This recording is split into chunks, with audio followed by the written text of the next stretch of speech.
We've had an overview of the abdominal aorta. Now let's take a closer look at the celiac trunk, with its surrounding organs in place. The first branches move in 3 directions and, as is the case for most vessels in this area, are named for what they head towards.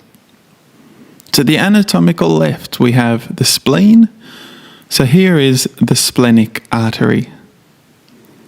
This lands on the pancreas about halfway up its tail. It curves and winds towards its goal. To the right of the trunk is the majority of the liver. Hepat being the Old Greek word for liver, here is the common hepatic artery. Right in front is the stomach. So here we have one side of the gastric artery, the left gastric artery. This meets up with the right gastric artery to create a loop that slides down the lesser curvature of the stomach. The right gastric artery comes from our main right-sided celiac trunk branch, the common hepatic. The gastroduodenal is its next branch.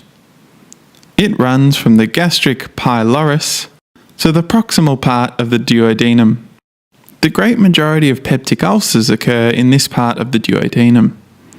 If the ulcer gets bad enough, this is the artery at risk of rupture.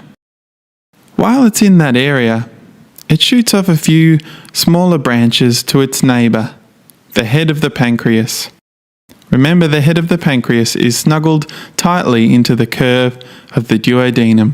So here we have the superior pancreatico-duodenal arteries. You may know that the greater omentum hangs off the greater curvature of the stomach. The Old Greek word for omentum is epiploon.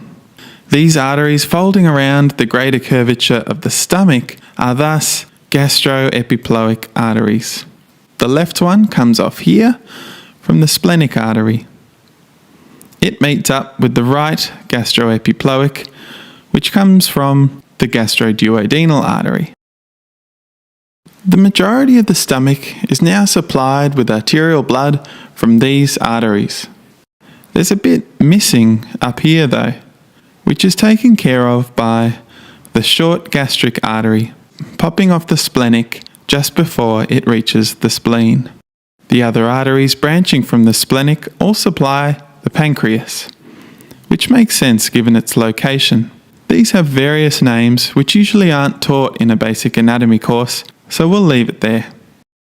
The last organs to be supplied are the gallbladder, and the old Latin word for bladder is cystus.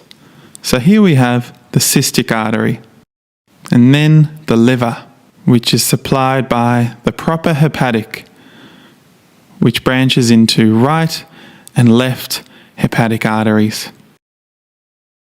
The locations and names of these arteries is logical if you consider the arrangement of viscera in the area. In the human body, form reflects function. So once you understand the relationships of the organs, your understanding of the vessels will follow. Thanks for watching, hit subscribe, and we'll see you next time.